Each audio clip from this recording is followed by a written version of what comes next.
Процедуры гемодиализа для Раиля Мифтахова стали еженедельными с этого лета. В июне у него отказали обе почки. Теперь он поддерживает свое здоровье только спецпрепаратами. Гемоглобин у нас очень низкий. 2 недели мама Раиля борется за лекарство ЭПО. Его назначили в РКБ в Казани. Но в Арске выдавать отказались. От врачей один ответ – препарат для медпроцедур. Только после того, как Мифтахов войдет в список федеральных льготников.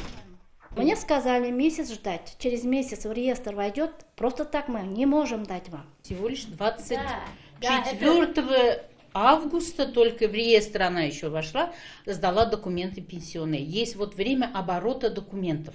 Все это время Раиль может получить препарат бесплатно в условиях стационара, но для лечения в других условиях нужно войти в тот список. Лекарства уже в Арской аптеке, но для Раиля пока недоступно.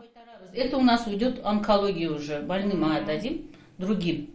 Но, к сожалению, по вашей болезни нет ли региональной так называемой льготы? По закону пенсионный фонд включает в список федеральных льготников за 10 дней, но для Раиля дорога каждая минута. Во время подготовки нашего репортажа выясняется, уже с 1 сентября пациент в списке льготников. Однако данные в Минздраве появятся только после 10 числа. Как только назначили ЕДВ, они могли обратиться за этой справкой и сразу же обратиться в Минздрав за получением лекарства. В Минздраве им тоже могли сказать о предоставлении данной справки органами пенсионного фонда. Это бы ускорило получение препарата. Да. Почему об этом умолчали в районной больнице? В Минздраве пообещали разобраться. Во время подготовки сюжета лекарство для Раиля стало доступно. К счастью, мы его смогли найти. Очень быстро и в оперативном порядке. Но я уже еще раз повторяю, регламентные сроки обеспечения препаратами, закупки этих препаратов, они составляют достаточно длительное время.